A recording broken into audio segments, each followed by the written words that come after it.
부처님의 원력을 새록새록 채워가고 있는 법지입니다. 승불하십시오. 네. 네, 반갑습니다.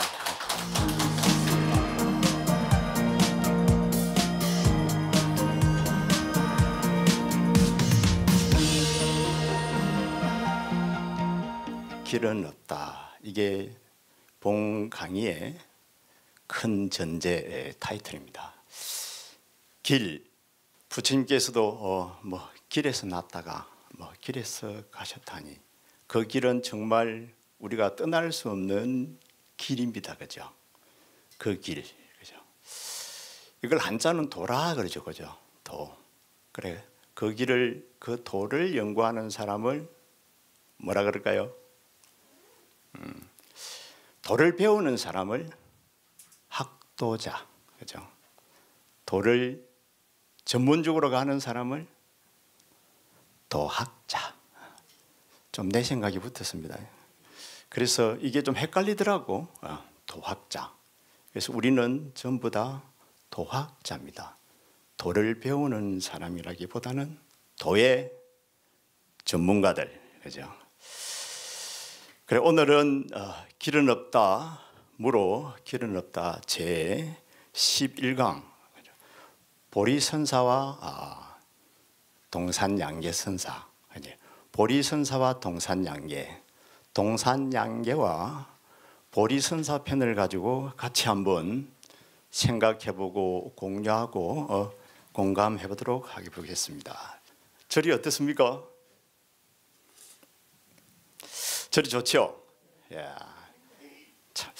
좀 품격이 우리나라 절하고는 좀 다르죠? 그래도 절이 참 좋고 어쩌면 꼭 좀 제실 같기도 하죠. 이 보리선사는 바로 그야말로 9개의 산등성이가 집중되어서 집중된 곳에 바로 동산이라 그래가지고 굴속같이 자리 잡았다. 그래서 이제 동산이라고 이렇게 했답니다. 그리고 실제로 가보니까 꼭 그런 것 같아요.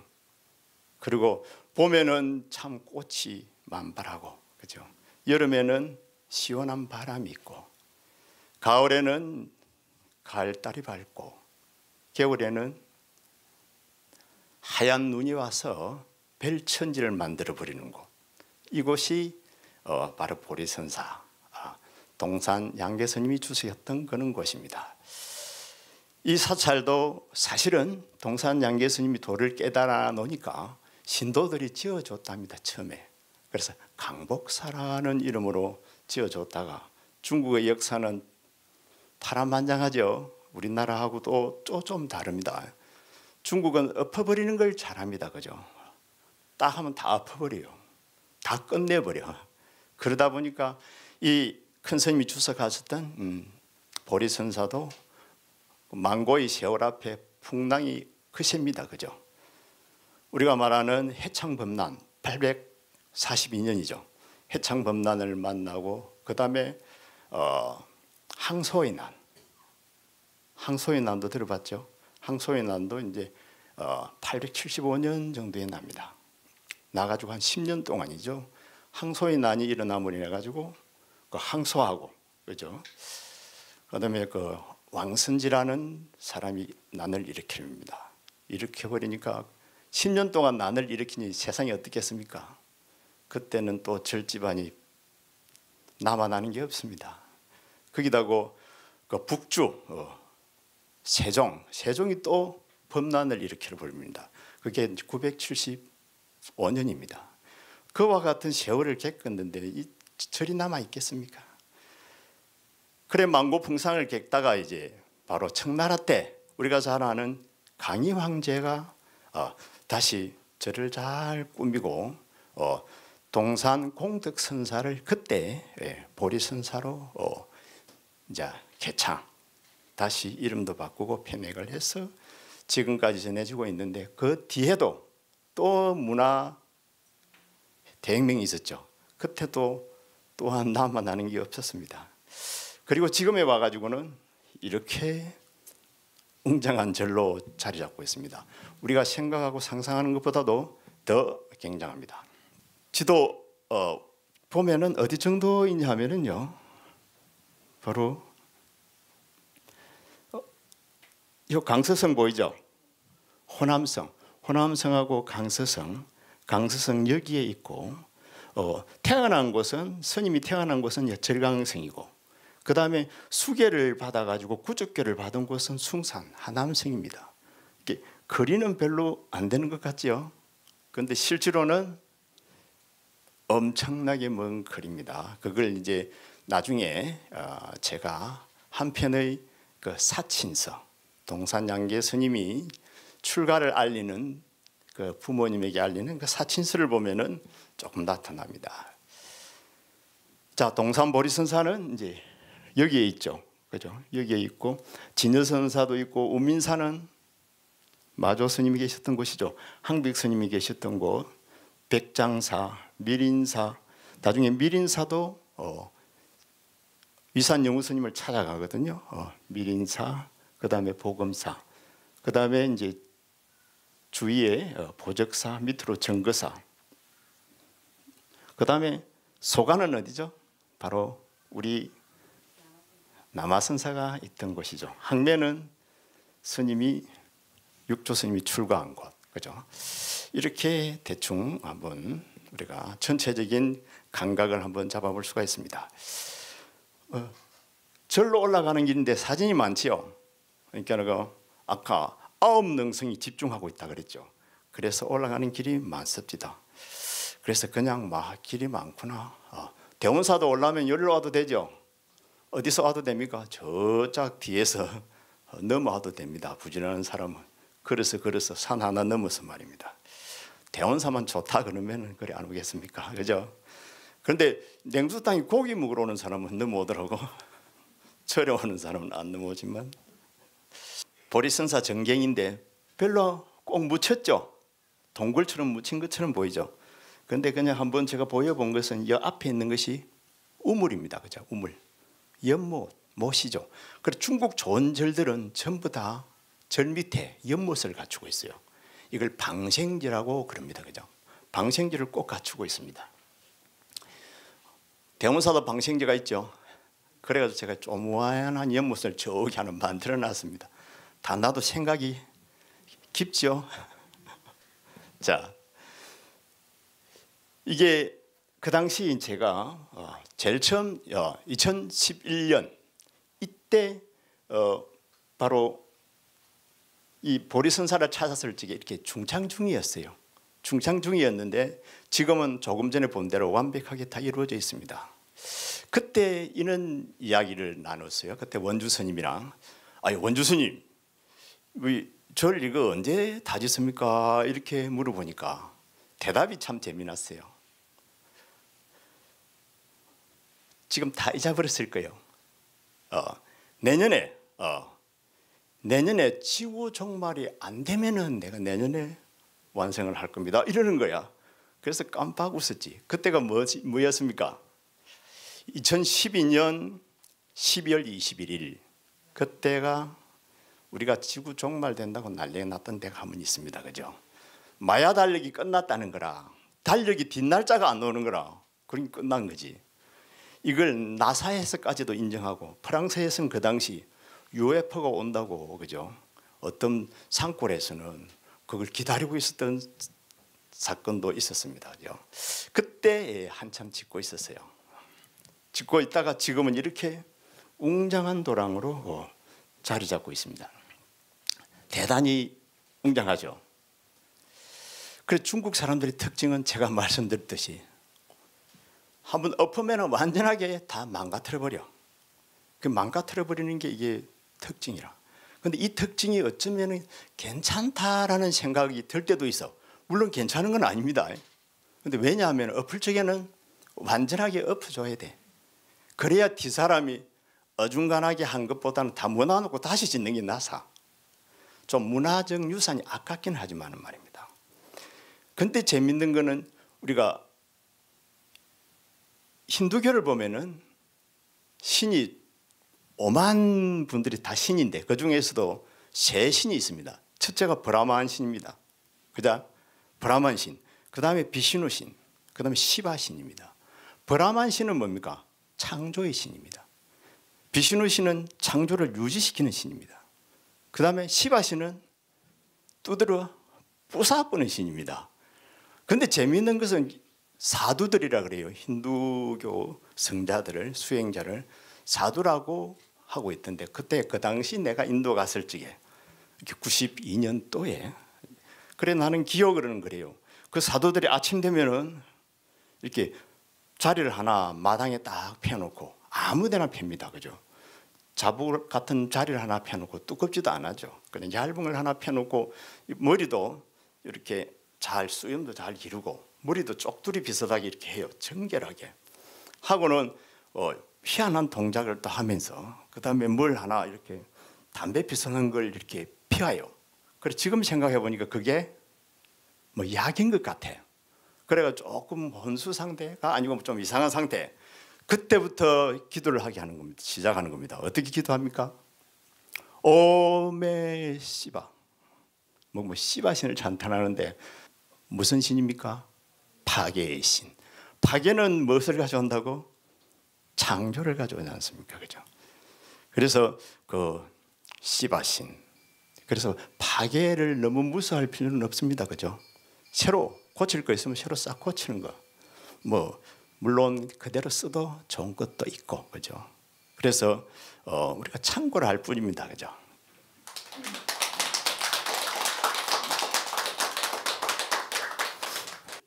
가람 자체가 우리가 생각하는 것보다도 더 큽니다. 기본적으로 우리가 통도사, 그죠? 통도사 참 크죠. 통도사 도량을 뭐 능가한다고는 할 수는 없고요. 어쨌든 도량은 참 큽니다. 우리 통도사는 굉장한 도량입니다. 통도사, 법무사 이와 같은 우리나라의 본사를 따라올 수는 없지만 따라오면 안 되죠. 우리나라 본사를. 어쨌든 굉장합니다. 그래 여기 천황전인데 석주까지 채워놨죠. 석주까지 세워놓은 그림을 한번 보고 그 다음에 이제 제가 이걸 왜 보이느냐 하면은요.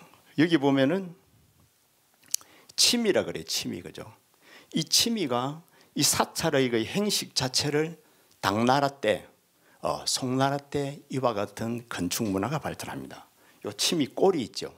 이걸 길상을 나타내고 있습니다. 우리나라 경주에 가면은 이제 박물관에 가면은 이걸 볼 수가 있습니다. 그다음에 이 안쪽 옆에는 종루와 고루가 있죠, 그죠? 고루가 있는데 상당히 나름대로 품격을 가지고 있고 이 사진은 한쪽은 앞에서 찍었고 한쪽에는 안에서 찍은 사진입니다. 이제 보이는 곳은 이제 대웅보전이죠. 대웅보전에 그다음에 옥불이 이제 모셔져 있는데 그래 여기에서 제가 동산 양계화상 스님의 사친서 무슨 글이라 합니까? 어머니에게 출가를 알리는 글인데 상당히 가슴에 와닿습니다. 자, 합장한 해보십시오. 이 감동적인 글을 한번 우리가 한번 느껴봅니다. 이글 속에는 이제 사친서가 들어있고 또 어머니가 아들에게 남긴 글이 들어있습니다.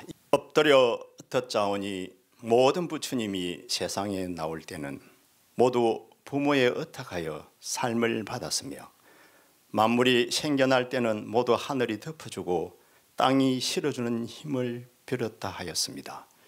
그러므로 부모가 아니면 태어나지 못하고 천지가 없으면 자라나지 못하니 모두가 길러주는 은혜에 젖어 있음에 모두가 덮어주고 실어주는 언덕을 받았습니다. 하지만 일체의 중생과 만 가지 행상들은 모두 무상에 속하기에 태어나고 죽는 것을 떠나지 못하는 것입니다. 어려서는 곧 젖을 먹여 준정이 무겁고 길러준 은혜가 깊으니 만약 재물을 가지고 공양하고 돕더라도 결국에는 보답하기 어려우며 만약 자신의 살을 베어 음식을 지어 시봉하더라도 어찌 오래도록 장수를 얻을 수 있게 했습니까? 그러므로 효경에 이르기를 날마다 세 종류의 동물을 잡아 봉양하더라도 여전히 효를 다하지 못한다 하였으니 서로 끌어당기고 갈마들면 영원히 윤회의 길로 들어가게 됩니다. 그러므로 만극한 은혜를 보답하고자 하면 출가하는 공덕만 한 것이 없을 것입니다. 상과 죽음으로 이어지는 애정과 물줄기를 끊어버리고 번뇌로 가득 찬 고통의 바다를 뛰어넘음으로써 천생의 부병에게 보답하고 만급의 자애로운 육친에게 보답한다면 상계의 모든 은혜를 갚지 않음이 없을 것입니다. 그러므로 이르기를 한 아들이 출가하면 구족이 생천에 난다 하였습니다. 양계는 금생의 몸을 생명을 버리더라도 맹세코 집으로 돌아가지 않고 영겁의 건진으로부터 반야를 깨쳐 밝히려 합니다. 엎드려 바라건대 부모님께서는 마음으로 들으시고 기꺼이 버리시어 뜻으로 새로이 인연을 짓지 마시고 정방구강을 배우시며 마야모호를 본받으십시오. 다른 날 다른 때에 부처님의 해상에서 서로 만날 것이오니 지금 이때에는 잠시 서로 이별하는 것입니다.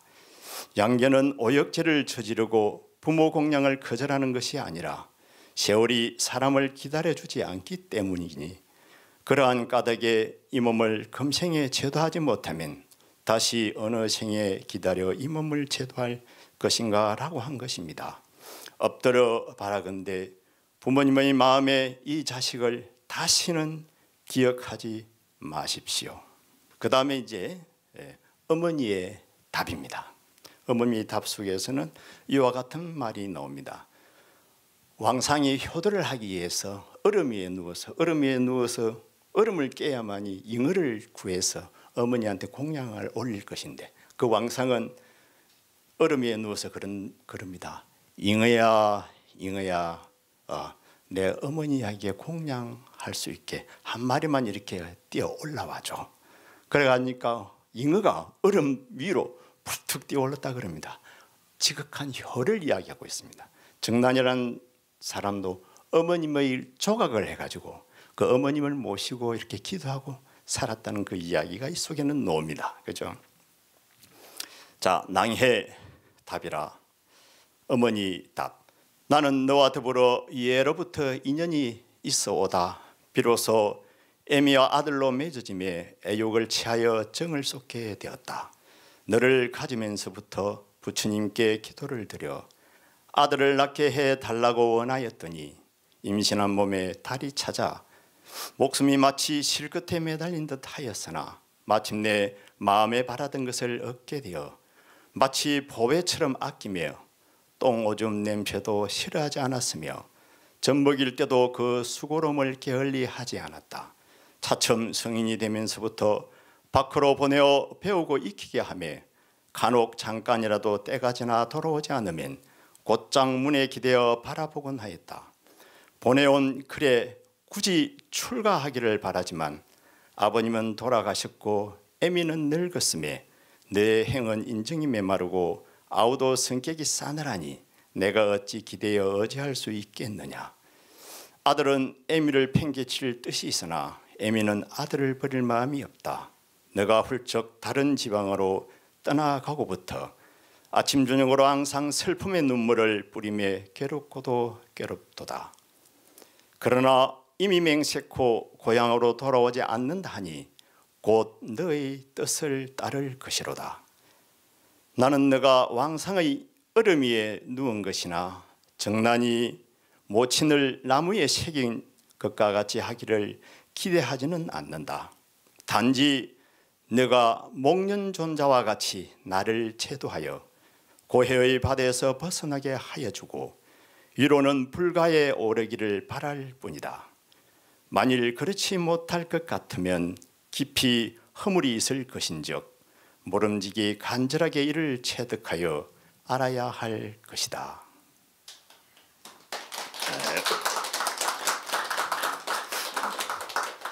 가슴이 뭉클하죠. 이게 출가한 스님네들은 이 글을 보면은 눈물이 안 날 수가 없겠죠. 그죠? 그래서 추구도 불가를 이루어야 된다. 정말 그런 생각이 간절히 드는 구절이라서 우리 그 불자님들과 같이 한번 공유를 해봤습니다. 그래서 아들, 딸들 출가하는 거 막지 마세요. 그죠? 구족이 생천한다고 그래 해놨지 않습니까? 그죠? 그것도 모르고 막으면 안 됩니다. 있는 아들, 딸들 좀 절로 보내주는 게 그게 이제 맞겠죠? 살짝 모른 척하고 절에다가 이렇게 밀어 넣으면은 좀 재지도 괜찮아. 왜냐하면 아까 구족이 생천한다 그래 놨잖아요. 그래 놨으니 얼마나 좋아요. 좀 그래 해줘 있어. 자, 갑자기 한글이 나왔죠. 대한불교 조계종, 그죠? 한글이 나와서 조동정 사찰인데 우리나라 조동정 스님네들이 이곳에 가서 참배하고 불사하는데도 이렇게 동참을 했다고 이렇게 나와 있습니다. 그리고 재밌는 것은 중국 사람들은 참 묘하게도 우리 대한민국이면 좀 작잖아요. 이렇게 얕보는 것 같으면서도 그렇지 않은 면도 상당히 많아요. 그죠? 우리나라 절에 중국 스님 왔다 갔다 그래가지고 이렇게 뭐 해줍니까? 절 지어줍니까? 안 지어주죠. 우리 지장보살님 가봤죠? 김교각. 구화산이 전체가 그냥 김교각 스님. 누굽니까? 신라 왕자 아닙니까? 우리나라 왕자 아닙니까? 우리나라에서는 그래 줄랍니까? 정신 나갔다 하지. 왜냐하면 너 나라 거나 잘못이라 이렇게 하지. 네 애비나 엄이나 잘못이라. 근데 거기다가 저기 이제 보타사 가는 길에 가보면 그죠? 닝푸라는 곳에 가면은 우리가 춘향이 아니고 심청이 그러면 아버지 따라서 아버지를 위해서 인당수에 빠져 공양 올렸죠. 그런데 중국에 가보면은 잘 모셔놓고 있습니다. 공원을 만들어서 심청이 공원이 있습니다. 거기에 와서 이게 팔려온 거죠. 팔려왔는데도 거기에 와서 왕비를 한 겁니다. 그렇게 그것을 또 효녀이기 때문에 기리기 위해서 그 심청이 공원을 만들어 놨어요. 다음에 한번 가보세요. 중국은 버릴 것도 있지만 배울 것도 있죠. 자, 그리고 이 조동정은 품격이 참 부드럽습니다. 부드러워서 민거아모라 그래가지고 일반 백성들하고 같이 이렇게 생활하는 듯한 느낌이 있습니다. 이것을 사민이라 그러죠. 조동사민. 임제는 장군인데 조동은 백성과 더불어서 함께한다. 그래서 이제 사민. 그죠? 그래서 제일 처음에 절을 지어주기를 광덕사를 누가 지어주었다고? 마을 주민들이 이제 지어준 겁니다. 그죠? 자, 이제 한번 나왔죠. 이분이 이제 누굽니까? 동산 양계 스님입니다. 내 머릿속에는 젊은 사람으로 기억 남아 있는데, 그죠? 어쨌든 지긋한 참 큰 스님으로 이렇게 주름도 이렇게 많이 가신 동산 양계 스님으로 나와 있습니다. 이 동산 양계 스님은 807년도에 태어납니다. 당나라 헌종 때입니다. 아까 절강성 태어난 곳을 이야기했죠. 절강성에 태어나 가지고 마을에 있는 절로 출가를 합니다. 출가를 했다가 우리가 반야신경 뭐라고 읽죠? 무안이비 설신이. 이 무안이비 설신이를 가지고 원주 스님한테 물어봅니다. 아니 원주 스님, 저 무안이비 설신이가 무슨 뜻입니까? 하고 물어보니까 원주 스님 대답을 못 하는 겁니다. 그러면서 이제 오설이라는 스님을 찾아가라 그럽니다. 그죠? 그래 오선이라는 스님을 찾아서 이제 위로 올라간 것 같아요. 그때가 아마 숭산인 것 같아. 숭산은 소림사가 있었던 곳이죠. 엄청난 길을 안내한 거죠. 오설 스님이 이제 북쪽으로 보내가지고 이제 남전 보원 스님 밑에서 이제 공부를 하고 있습니다. 그때 나이도 보면은 나이가 참 어렸을 것 같아요. 왜냐하면 남전 보원 스님은 실질적으로 남전 스님 밑에 조주 스님이 있거든요. 조주 스님 밑에 레벨이 그 다음째 레벨이라. 그러니까 한참 어려서 남전 스님을 배운 겁니다. 그러니까 나이 차이를 내가 따져보니까 나이가 59살 차이라. 그럼 많이 난가요? 두 세대잖아요. 두 세대가 맞거든요. 이걸 나중에 내가 계산을 다 해보니까 두 세대라. 그래 남전 보원 스님 회상에 딱 찾아갔는데 있으니까 남전 보원 스님 뭐라 그럽니까? 야 내일 마조 스님 기일인데 제삿날인데 마조 스님 올란가 하고 이제 법창에서 딱 이렇게 딱 하니까 아무도 대답을 못 하는 겁니다. 마조 스님이 올란가? 그러니까 쪼맨한 이제 나이 작은 바로 동산 양계가 뭐라고 대답하느냐 하면은 도반이 있으면 안 오겠습니까? 이렇게 했겠지. 쫓게 하는 게 아이고 노장님 도반이 있으면 안 오겠습니까? 하니까 바로 남전보원 스님이 이제 인정을 하죠. 조주 스님의 스승이니까 굉장하겠죠, 그죠? 그래, 띠아오크 조각할 만하다라고 그러니까 또 한마디 더 붙이죠. 뭐라 그럽니까? 아이고 스님, 왜 양민을 가지고 노비를 만드냐고 또 이렇게 이야기합니다. 이때 이미 싹이 다르는 거죠. 그래가지고 바로 남전보원 스님 밑에 있다가 다시 이제 공부를 떠납니다. 떠나면서 아까 전에 제가 지도에서 말씀드렸던 위산 영우 스님이 계신 곳을 찾아가고 그 다음에 이제 남양 해충 스님을 찾아간다고 해놨습니다. 이것은 이제 우리 좀 깊이가 있는 건데 좀 내용이 엉뚱할 수도 있는데 남양 해충 스님을 찾아가 가지고 무정설법을 듣습니다. 무정설법은 본래 6조의 그 선법을 봐보면은 무정설법은 일단 나눠놓고 있습니다. 유정설법입니다. 그죠? 불성을 가진 자, 어쩌면 개체 영혼이 있는 자가 불성이 있는 것처럼 보이거든요. 그런데 금강경을 미루어보면 또 그렇지는 않습니다. 금강경도 제가 잘 이렇게 뒤집어 봤거든요. 뒤집어 보면서 조금 이따 설명이 가능하면 제가 좀 보탤 거고. 그래서 무정설법, 사실은 남양해충국사는 저번에 신의 스님을 이야기하면서 하남에 안양 용흥사에 그죠? 용흥사에 신의 스님하고 같이 계셨던 분이 남양해충국사라. 그런데 그분하고는 다른 스님입니다. 왜냐하면 그분 남양해충 스님은 후학들한테 뭐라 하거든요. 너들이 해능 스님의 법을 훼손하고 있다. 너들 잘못 이해했다. 여기에는 뭐 다른 뜻이 좀 있습니다만서도. 그래서 그분하고 다른 분이라. 그럼 여기에 나오는 남양해충은 우두법룡의 계통입니다. 우두법룡의 계통은 바로 우리가 말하는 도교. 도교라 그러면 만물적도, 만물이 도다. 그죠? 아까는 우리 유정들, 중생들한테만 해당된 게 아니고 만물이 다 도다. 그래서 자연적도, 자연이 그냥 도다. 그 다음에 자연지성, 자연이 그냥 그대로 알고 보면은 우리 불교에서 말하는 그냥 청상첩첩 미타굴이라는 겁니다. 그죠? 그래서 이와 같은 것을 이제 공부를 하고 행각을 하다가 이제 마지막에는 이제 어디로 갔냐면은 바로 자기의 스승인 본래 청원행사 석두이촌, 본래 우리 선법은 불조 통기에 보면은 그죠, 남학계 청원계 그랬거든요. 그럼 청원계 쪽이거든. 청원행사 석두이천, 약산유엄, 우남담성, 그 다음에 동산양계, 그 다음에 조산 본적.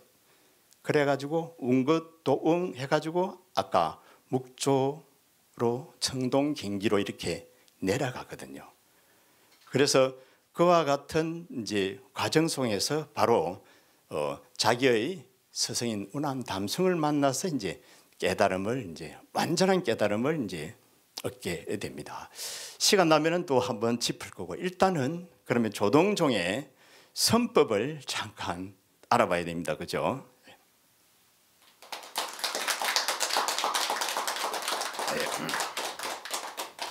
자, 제가 미리 좀 적어놨습니다. 근데 이게 보고 적은 거 아닙니다. 제가 기본적인 머리는 되거든요. 한번 딱 연구해가지고 딱 챙겨가지고 이렇게 쭉 적은 겁니다. 지금까지 다 적은 것들이 다 그렇습니다. 내가 보고 적고 뭐 내 IQ 한 108 정도 되거든요. 108 대상은 안 되는데. 그래서 어느 정도를 보면은 머리를 가지고 보는 게 아니기 때문에 아까 조견한다 그랬죠. 하려고 노력을 하거든요. 자, 조동종의 선풍을 보면은 특징이 면밀히 해오하고 모용이 친절하다 그래놨어요. 서로 갈맞는다.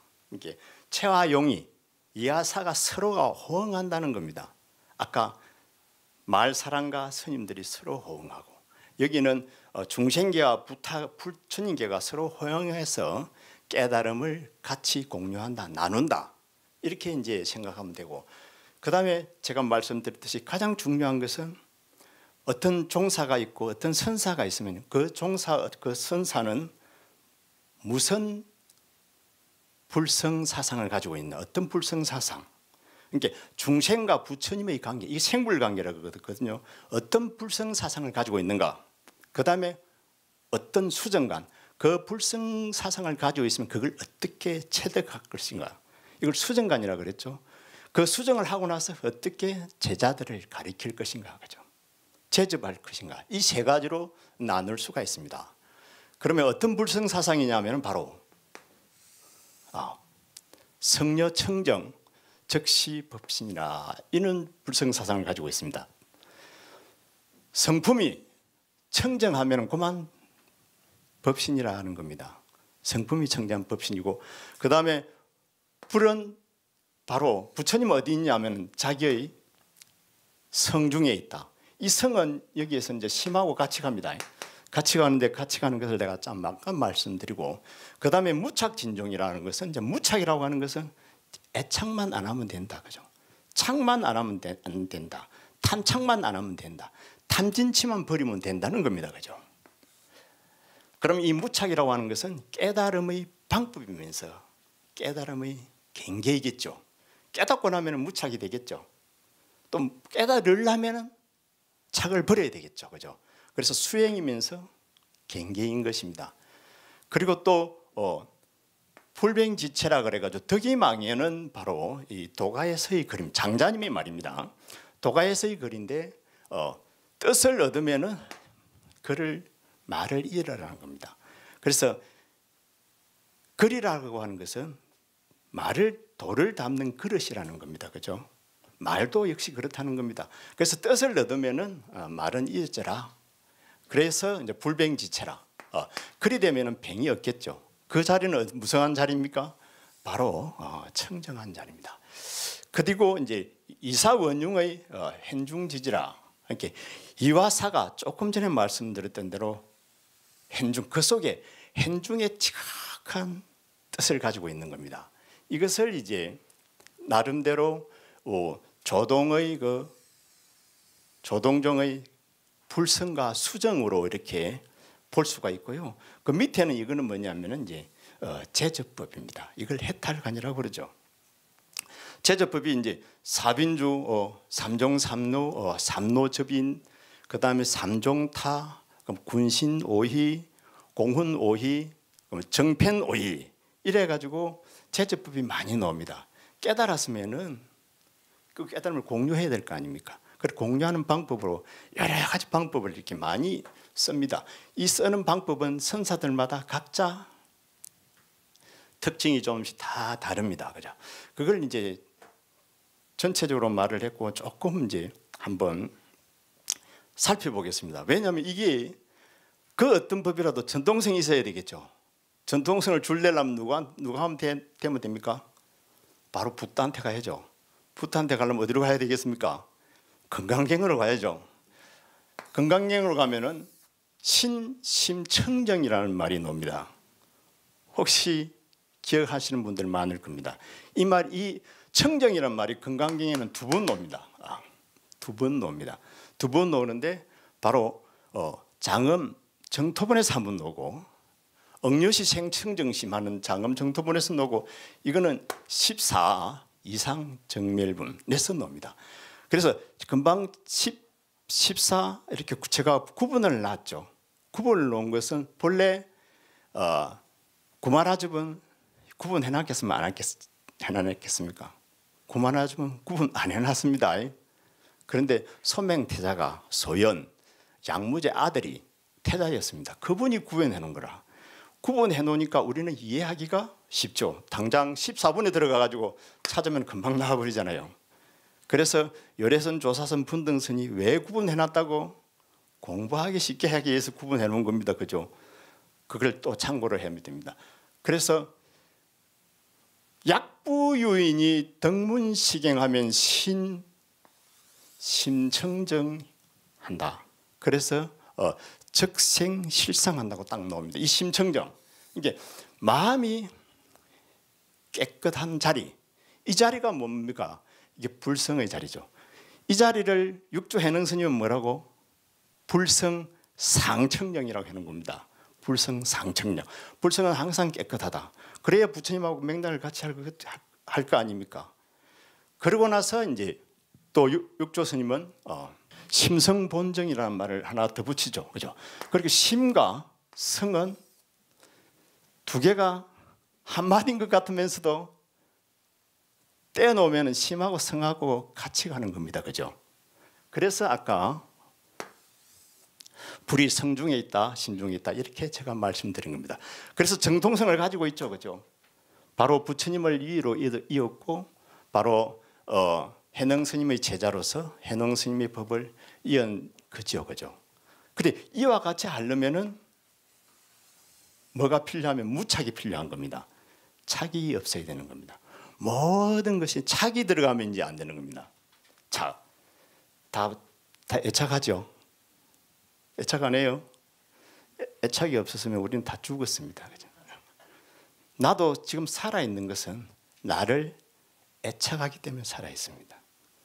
그것이 오직 나를 이해한다면 이거는 셀피시가 되어버리죠. 이기주의자가 되어버리죠. 그래도 내가 살았어.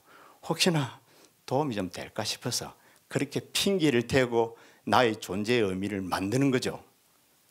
그래서 우리 존재는 자기의 애착으로서 존재합니다. 그 애착이 이제 누구를 위한 애착이냐에 따라서 다른 거죠. 근데 이 무착만 되면은 이제 완전한 깨달음을 이제 청정심의 성루청정 바로 이루어지고 법신이 바로 이루어지는 거죠. 그리 되면은 이제 바로 이와 같은 것이 이제 불병지체가 되고 행중지지가 이렇게 되는데 이와 같은 과정 속에서 우리가 이제 꼭 알아야 될 것은 그러면 제접을 이렇게 이제 깨달음을 종지를 이해하고 그 다음에 이제 제접하는 방법을 이제 우리가 한번 점검을 해볼 수가 있는데요. 사빈주 이거 들어봤죠? 임재스님 법을 설할 적에 사빈주 나왔습니다. 임재스님 법은 바로 방과 화를 쓰는데 그죠? 일구를 쓰는데 삼엔삼류를 사용하는데 그 속에는 hen 속에는 삼엔삼류를 갖춰야 된다 그랬죠.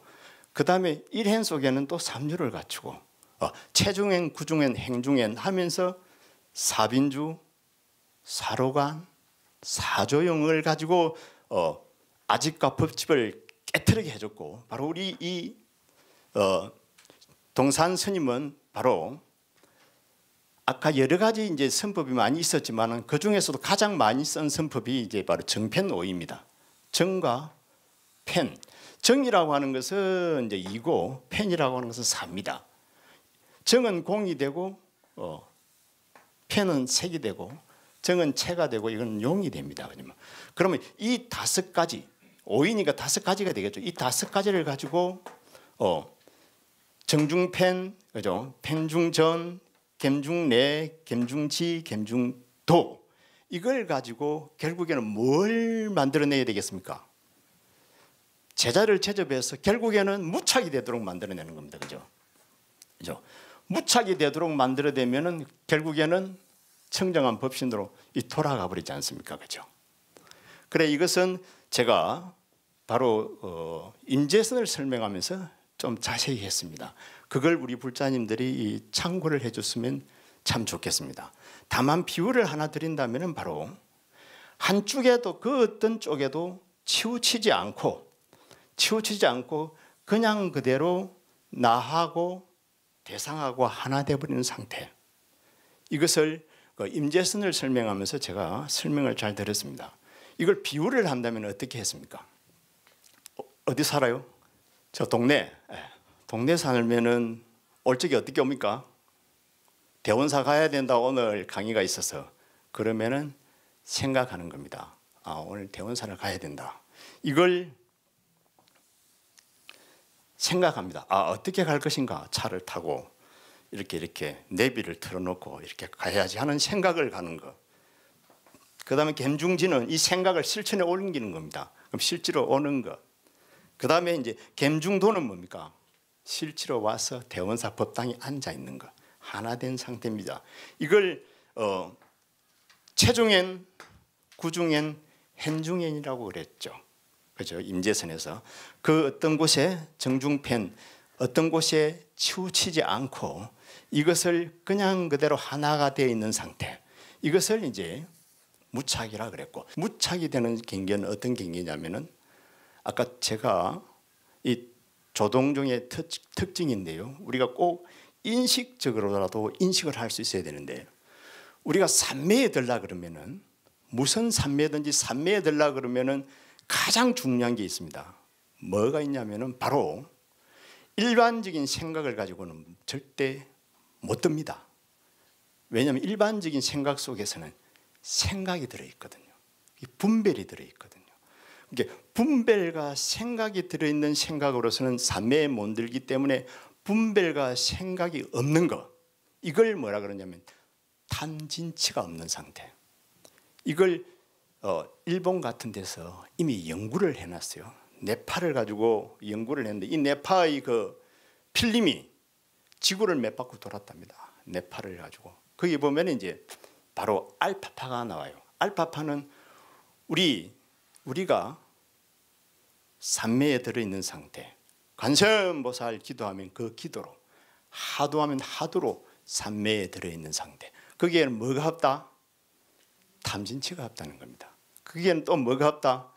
아집, 그죠? 뭐 법집, 고집, 또 터집 잘 쓰는 사람들 있죠? 터집, 이런 게 없다는 겁니다. 그래서 분별 불생의 허맹자주라. 그게 없어지는 게 이게 무착의 단계입니다. 그게 생겨나면 어떻게 되버립니까? 우리가 지금 공부를 하고 있죠.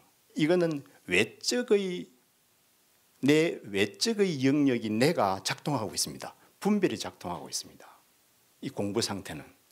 그러나 기도에 들어가고 목탁을 딱 들면은, 화두를 들면은 분별이 딱 끊어져야 됩니다. 거기에는 내 의식이 일어나서는 절대 안 됩니다. 거기에는 굳이 일어난다면은 감이 일어나야 됩니다. 감. 느낌이죠, 느낌. 느낌이 이전의 거죠. 그러니까 생각 이전의 거죠.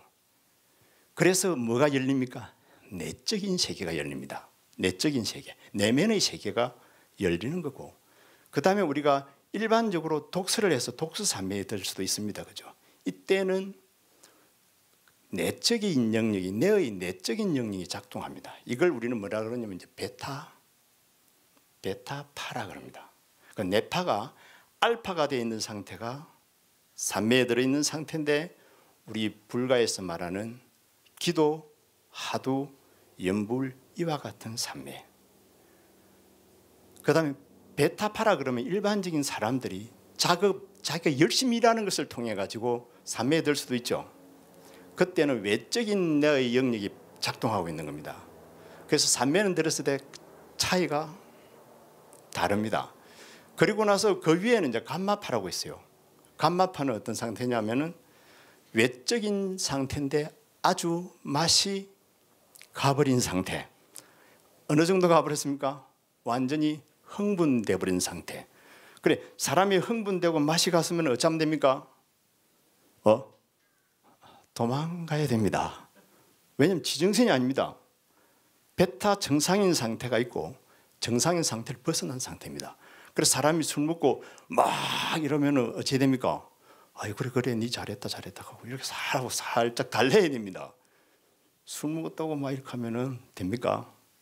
본전을 못 찾습니다. 왜냐하면 이거는 내 구조상 그렇습니다. 내가 가르쳐줬습니다. 우리 불자님들 가르쳐줬는데 술 먹은 사람 갈구고 화가 나가지고 흥분돼버리면 어찌 돼버립니까? 뇌파가 베타를 넘어서 감마 상태로 가버립니다. 그때도 역시 제어가 안 됩니다. 채널이 다릅니다. 채널이. 그래 이것은 우리가 이제 참고로 해서 알아둘 부분입니다. 그래서 우리가 조동정을 이렇게 공부하면서 이 무착이라고 하는 이 착이 떨어진 상태가 그죠? 탐진치가 떨어진 상태, 그죠? 그 다음에 아집, 터집, 고집 이런 게 떨어진 상태, 분별이 떨어진 상태. 그를 하기 때문에 바로 삼매가 가능하고 깨달음이 가능하고 그래서 묵조라 그렇죠. 묵묵히 개합한다. 그러니까 부처님하고 하나가 되는 것이 가능한 겁니다. 마음을 비우고 그죠. 개합하면 그래서 참선자는 합불지심야라. 참선이라고 하는 것은 부처님과 같이 마음이 부처님과 하나 되는 거다라고 해놨고 그다음에 가나선이라 그러면은 가나는 우리가 묵조하고 가나는 쌍벽을 이루죠. 가나는 이제 어심을 붙여서 하는 겁니다, 그죠? 그래서 중국 선방에 가면은 저도 기억이 아주 생생합니다.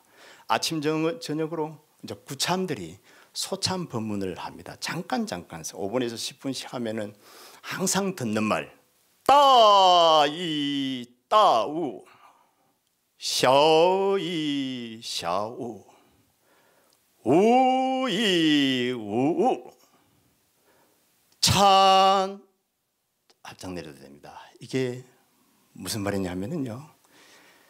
크게 의심하면은 크게 깨닫고 쪼개 의심하면은 쪼매 깨닫고 하나도 의심 안 하면은 하나도 못 깨닫는다. 그러고서는 제가 마지막에 찬 그랬죠. 찬이란 말은 창구하라 이 말입니다. 창구하라고 그 선방에 앉은 곳에서 이렇게 구참들이 강하게 이르는 겁니다. 대중들 앞에서 이 이르는 말을 한 달 동안 내지는 이제 49일 동안 내지는 석 달, 그다음에 100일 동안을 듣는 겁니다. 들으면서 공부를 하니까 공부가 얼마나 간절해지겠습니까? 그리고 이 못다한 이야기들은 제가 뒤로 넘어가면은 이제 선사사상들이 조금 줄어지면서 내용을 못다한 내용들을 제가 가져다가 홍인 스님과 육조대사 이야기 같은 부분들 많이 빠졌거든요. 제가 보태서 하게 될 겁니다. 길은 없다. 오늘도 이렇게 함께 강의에 동참해준 우리 불자님들 부처님의 지혜가 충만하여서 간에 두루 편안하고 행복하시길 불처님 전에 축원 올립니다. 성불하십시오.